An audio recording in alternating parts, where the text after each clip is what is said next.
Welcome everyone. आज हम लोग इस वीडियो में सेलेब डिनेस्टी के एक इम्पोर्टेंट राजा के बारे में डिस्कस करेंगे जिसका नाम है कुतुबुद्दीन ऐबक। सेलेब डिनेस्टी का ये फाउंडर था, ये उसका बुनियाद डालने वाला था। कुतुबुद्दीन ऐबक एक तुर्क फैमिली से बिलोंग करता था।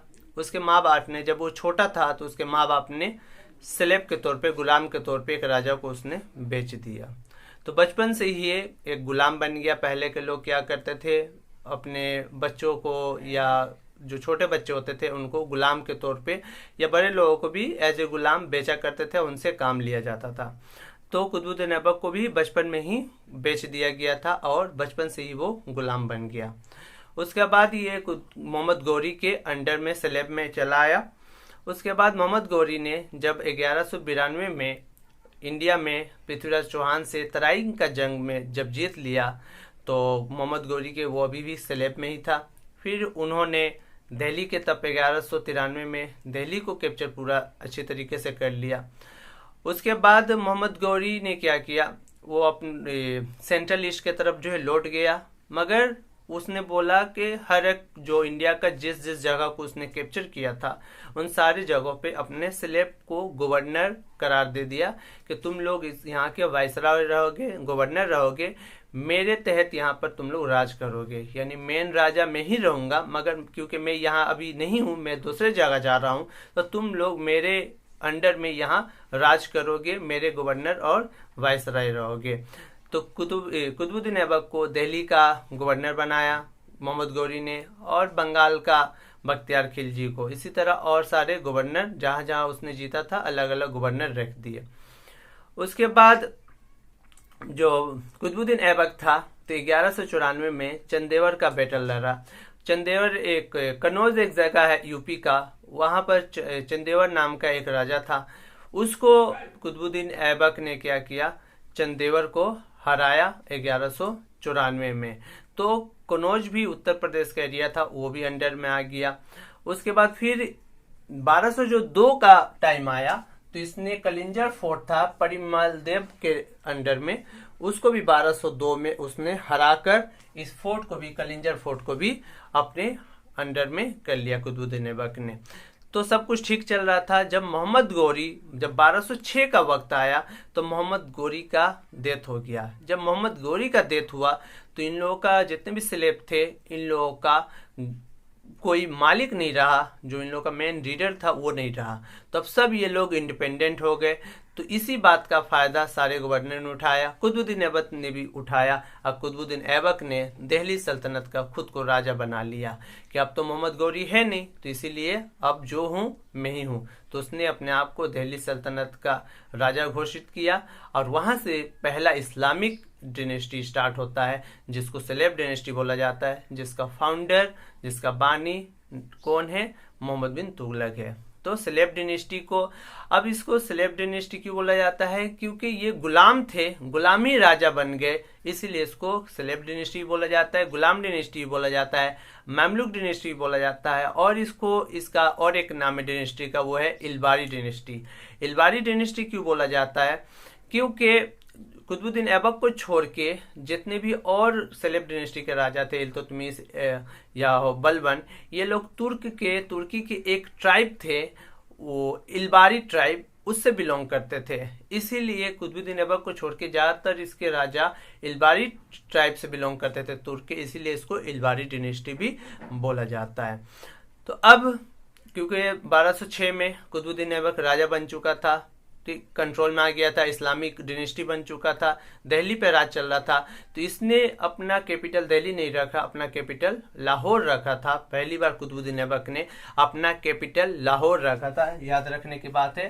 पहला इसने कैपिटल अपना कहाँ रखा था, लाहौर रखा था। फिर जब इल्तुतमिश बना तो उसने ट्रांसफर कर दिया, लाहौर से दिल्ली ले आया। जब ये राजा बना तो इसने जाजिया लगा दिया नॉन मुस्लिम के ऊपर। किस नाम से, खराजे जाजिया के नाम से, खराजे जाजिया के नाम से इसने जाजिया लगाया। जाजिया क्या होता है, नॉन मुस्लिम के ऊपर ये टैक्स लगाया जाता था कि अगर कोई नॉन मुस्लिम रह रहा है मुस्लिम डायनेस्टी के अंदर, तो जो राजा है उसको प्रोटेक्शन देगा आर्मी से, मिलिट्री से और उसके उसके लाइफ को और उसके रिलीजियस को, सारी चीज़ों को प्रोटेक्ट करेगा, मगर इसके बदले नॉन मुस्लिम को टैक्स देना होगा। इसी को जाजिया कहते हैं। तो सबसे पहले इसने कुतुबुद्दीन ऐबक ने लागू किया था खराज जाजिया नाम से। बाद में इसको अकबर ने ख़त्म किया था, फिर औरंगजेब ने इसको फिर से लागू किया था। ये प्रोसेस है जो आगे का जो है डायनेस्टी में हुआ है। उसके बाद इसने कुतुबुद्दीन ऐबक ने कंस्ट्रक्शन का काम भी स्टार्ट किया। तो पहला कंस्ट्रक्शन का काम इसने कुतुब मीनार स्टार्ट किया, जो सूफी सेंट थे, सूफी सेंट ख्वाजा कुतुबुद्दीन बख्तियार काकी, उन्हीं के नाम पे, उन्हीं की याद में कुतुब मीनार बनवाना स्टार्ट किया कुतुबुद्दीन ऐबक ने। मगर क्योंकि ज़्यादा टाइम नहीं मिल पाया कुतुबुद्दीन ऐबक को, क्योंकि 40 साल का हुकूमत मिला, तो वो इनकम्प्लीट रह गया। फिर उसको कंप्लीट कौन करवाया? तो इल्तुतमिश करवाया। Qutub Minar UNESCO world heritage site में भी शामिल है। और कुतुबुद्दीन ऐबक ने क्या कंस्ट्रक्शन का काम किया? तो महरौली जो पहला सिटी था, मेडिवियल पहला सिटी, वो महरौली सिटी नाम है जो दिल्ली में है, उस सिटी का पहला मेडिवियल पहला सिटी कौन सा बना था? तो महरौली सिटी बना था। ये कुतुबुद्दीन ऐबक ने महरौली सिटी का फाउंड किया था। और ढाई दिन का झोपड़ा राजस्थान में बनवाया, और कुतुल इस्लाम मस्जिद दिल्ली में बनवाया। ये सारे कंस्ट्रक्शन का काम कुतुबुद्दीन ऐबक ने किया था। जो कंस्ट्रक्शन का काम ये सब जो नजर आया, कुतुब मीनार हो, 2.5 दिन का झोपड़ा हो, या कुतुल इस्लाम मस्जिद हो, या महरौली सिटी, ये सब सारे काम किसने किए? कुतुबुद्दीन ऐबक ने किए। कुतुबुद्दीन ऐबक बहुत ज़्यादा जनरस था, बहुत ज़्यादा लोगों की मदद करने वाला था। इसी कैरेक्टर के ऊपर, क्योंकि लोगों के साथ बहुत ज़्यादा काइंड था, अपने आप को राजा की तरह ट्रीट नहीं करता था, लोगों की मदद करता था, इसी बिना पर उसको लाख बख्श का टाइटल दिया गया कि लाख देने वाला। इसीलिए उसको लाख बख्श का टाइटल भी मिला, और इस टाइटल से वो मशहूर भी है, क्योंकि वो लोगों की बहुत ज़्यादा मदद करता था। और सेलेब डायनेस्टी का जो ऑफिशियल लैंग्वेज था, ऑफिशियल लैंग्वेज कौन सा था? तो पर्शियन था। ऑफिशियल लैंग्वेज एग्जाम में पूछा करता है, हम लोग को याद रखने की ज़रूरत है कि जो दिल्ली सल्तनत में जो सेलेब डायनेस्टी था, उन लोगों का ऑफिशियल लैंग्वेज वो पर्शियन था। कुतुबुद्दीन ऐबक लिखने पढ़ने का बहुत शौकीन था। उसके दौर में 2 राइटर इम्पोर्टेंट थे, एक था हसन निज़ामी और दूसरा फखरुद्दीन। ये 2 राइटर फेमस राइटर थे उसके दौर में। हसन निज़ामी का एक बुक भी है जिसका नाम है ताजुल मासिर। ताजुल मासिर कुतुबुद्दीन ऐबक के लाइफ के बारे में, उसके डायनेस्टी के बारे में बात करता है ये बुक। तो कौन लिखा है? हसन निज़ामी ने लिखा है। तो ये 2 राइटर कुतुबुद्दीन ऐबक के दौर में थे। ऑफिशियल लैंग्वेज जो था कुतुबुद्दीन ऐबक के दौर में या सेलेब डायनेस्टी के दौर में, वो पर्शियन था। अब क्योंकि ये ज़्यादा दिनों तक राजा नहीं रह पाया, 1206 में ये राजा बना। अब 1210 का टाइम आया जब ये पोलो खेल रहा था, चौगान खेल रहा था घोड़े पर बैठ के। अचानक से लाहौर में खेल रहा था, अचानक से घोड़े पर से गिरा, उसको बहुत ज़्यादा चोट आई और उसके बाद वो डेथ कर गया, मर गया। तो लाहौर में उसकी डेथ हुई पोलो खेलते हुए, चौगान खेलते हुए। और उसके बाद वहीं पर एक मार्केट है अनारकली बाजार लाहौर में, वहीं पर उसको दफनाया गया, वहीं पर उसका मज़िलियम है।